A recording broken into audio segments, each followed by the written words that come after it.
Nah, berbicara tentang doa, wahai kaum muslimin, ibadah ini memiliki keistimewaan yang berbeda dengan ibadah-ibadah lainnya. Kalau ibadah lainnya, kita dilarang untuk mengharapkan sesuatu yang menjadi kepentingan kita atau manfaat yang bersifat duniawi semata dengan ibadah itu. Misalnya, kita salat, tapi tujuannya untuk semata kemaslahatan duniawi. Tidak dibenarkan. Tak boleh solat dilaksanakan, ditunaikan untuk apa? Untuk semata kepentingan duniawi. Solat, untuk apa solat? Untuk naik pangkat. Tidak dibenarkan. Ibadah seluruhnya harus ditujukan lillahi ta'ala. Kalau setelah ibadah itu kemudian Allah subhanahu wa ta'ala memberikan keutamaan itu merupakan hikmah dari ibadah yang akan kita peroleh. Sedangkan doa, semenjak awal orang menadahkan tangan, manusia diizinkan dengan ibadah itu untuk meminta, selama itu kebaikan, silahkan, dan itu tidak dianggap sebagai suatu kecacatan dalam keikhlasan ibadah doa. Itu aneh, menarik. Jadi orang mulai mengangkat tangan, ya Allah berikan saya rezeki, ya Allah lapangkan kehidupan, ya Allah naikkan derajat saya. Dan itu tidak dipandang sebagai kecacatan di dalam keikhlasan. Artinya apa? Ibadah doa ini betul-betul memiliki keistimewaan tersendiri di mana melaluinya manusia boleh meminta, boleh bermohon kepada Allah apapun bentuk yang dia inginkan untuk kebaikan dunianya dan di akhirat. Walaupun semata-mata untuk itu, dia sengaja mengangkat tangannya untuk kepentingan dirinya kepada Allah, maka orang itu dipandang sedang beribadah kalau itu dia lakukan di dalam doa. Tapi kalau zakat dilakukan untuk membuat orang menjadi senang dengan kita, bisa rusak keikhlasan. Tapi kalau doa, ya Allah, jadikanlah orang-orang itu suka dengan saya, apakah itu bagian dari riya?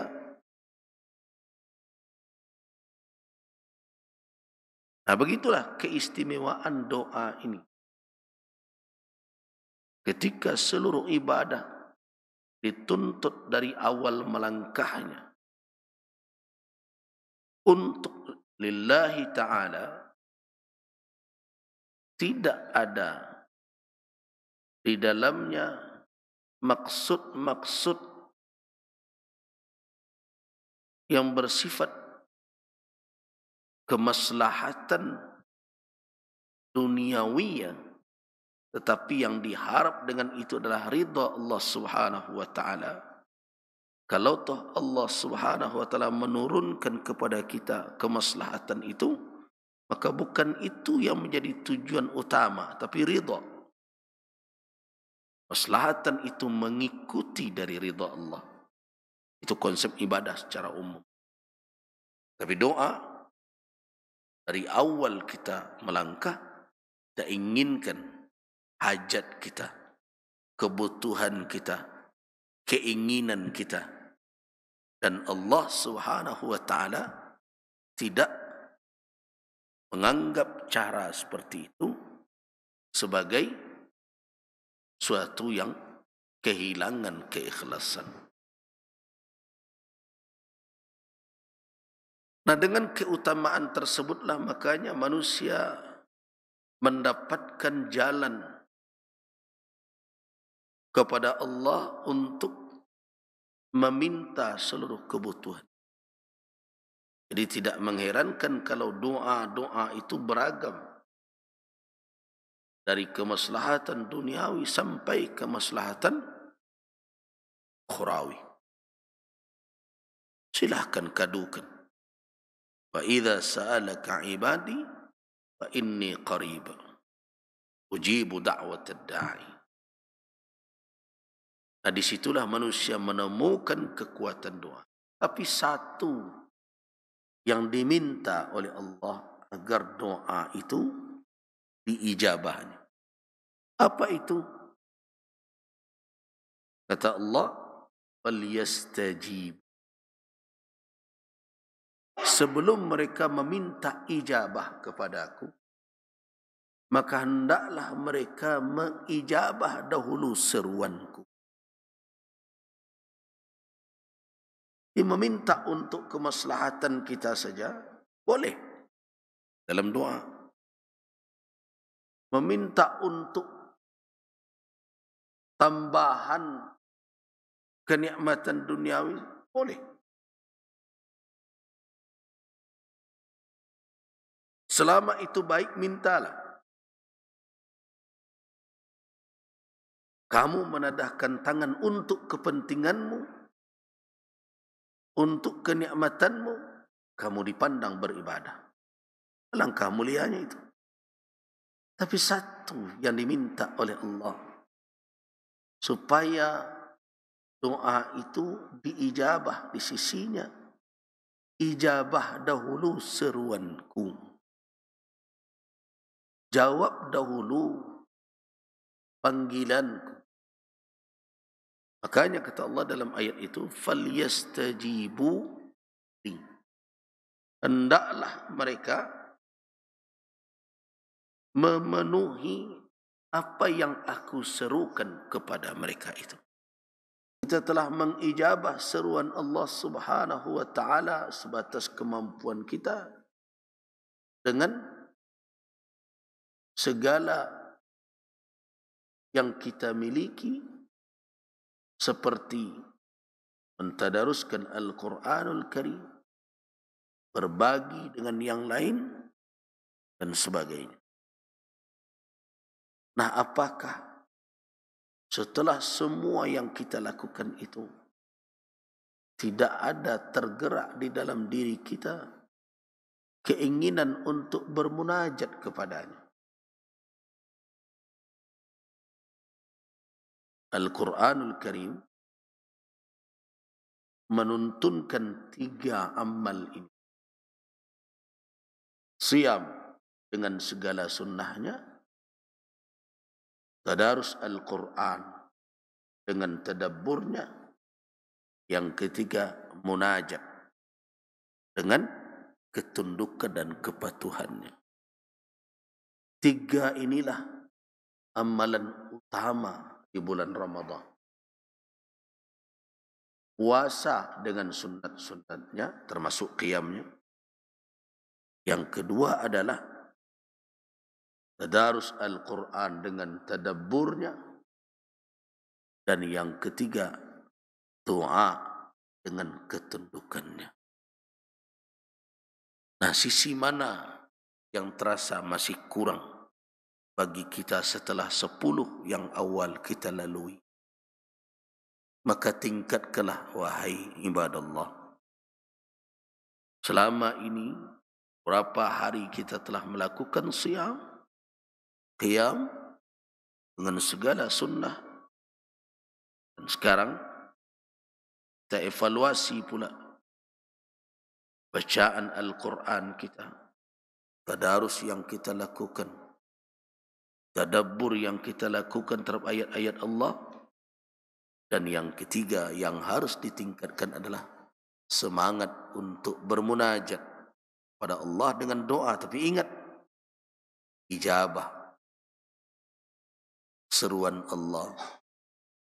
Bersihkan diri dari segala kemaksiatan, kedurhakaan, zahiran wa batinan. Wahai kaum muslimin, apabila kita meminta hajat kita kepada Allah Subhanahu wa taala dengan berdoa kepadanya, yang menarik adalah kita terlepas dari sikap sombong. Sebagaimana dalam surat Ghafir ayat 60. Orang-orang yang berdoa kepada Allah itu tanda orang-orang yang bertadallul, yang merendahkan diri, yang tunduk kepada Rabbul Alamin. Jadi menariknya, meminta awak senang Allah. Berbeda ya dengan manusia.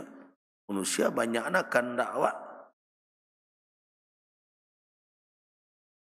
Kalau sudah terlalu banyak kandak, manusia dengan segala keterbatasannya cenderung tidak nyaman.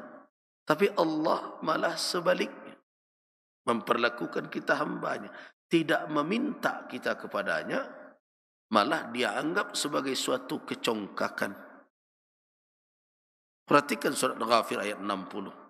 Waqala rabbukum ud'uni astajib lakum.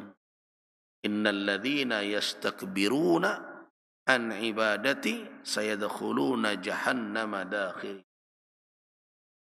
Tuhanmu berkata, berdoalah kepada aku, serulah aku. Aku akan jawab seruanmu itu, doamu itu. Sesungguhnya mereka yang sombong, yang angkuh atau menyombongkan diri dari beribadah kepadaku. Ibadah maksud diantaranya doa. Orang-orang yang congkak, yang enggan meminta kepadaku, sayadkhuluna jahannama dakhirin, akan masuk ke dalam surga dalam keadaan hina. Nah kaum muslimin, apakah kita tidak mau memanfaatkan bulan yang mulia ini dengan banyak-banyak bermunajat? Nah karena itu, kalau kita memang menyadari bahwa Allah Subhanahu wa taala membuka keutamaan bulan ini, membuka pintu selebar-lebarnya untuk mengijabah doa orang-orang yang menjalankan ibadah di bulan ini, maka jangan berhenti meminta kepadanya. Teruslah kapanpun, apalagi di dalam syariat yang ia turunkan, kita mendapatkan petunjuk bahawa di samping keutamaan bulan ini, Allah melalui syariatnya menyediakan waktu-waktu yang mustajab pula untuk kita meminta. Di saat sedang berpuasa, di saat sedang berbuka, di saat sepertiga malam yang akhir, di saat kita sahur. Apalagi nikmat Allah yang akan kita ingkari. Jadi wajar kalau diriwayatkan, malanglah orang apabila berlalu bulan Ramadan pada dirinya, lewat bulan ini, dia tidak mendapatkan ampunan, tidak mendapatkan keutamaan yang dijanjikan oleh Allah di bulan ini. Sudah sebegitu kesempatan yang diberikan oleh Allah untuk kita manfaatkan, kita gunakan, tapi kita biarkan saja dia berlalu begitu saja tanpa kita pergunakan kesempatan. Alangkah malangnya manusia yang demikian. Karena itu, wahai kaum muslimin, mumpung kita masih 10 pertengahan, belum lagi ke penghujung, jangan sampai nanti sesal itu terjadi setelah di ujung kesempatan beribadah ini. Makanya pada pagi ini mengajak kita semua, raihlah 3 tujuan tadi. Bersungguh-sungguhlah menjangkau takwa dengan siam.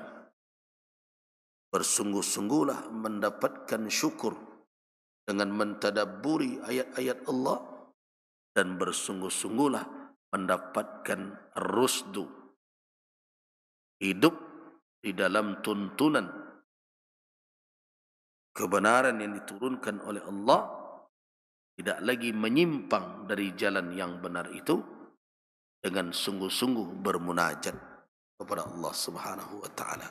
Mudah-mudahan kita semua yang beribadah di surau ini dan seluruh kaum muslimin diterima oleh Allah amalan saleh kita dan diberikan oleh Allah apa yang dijanjikannya. Amin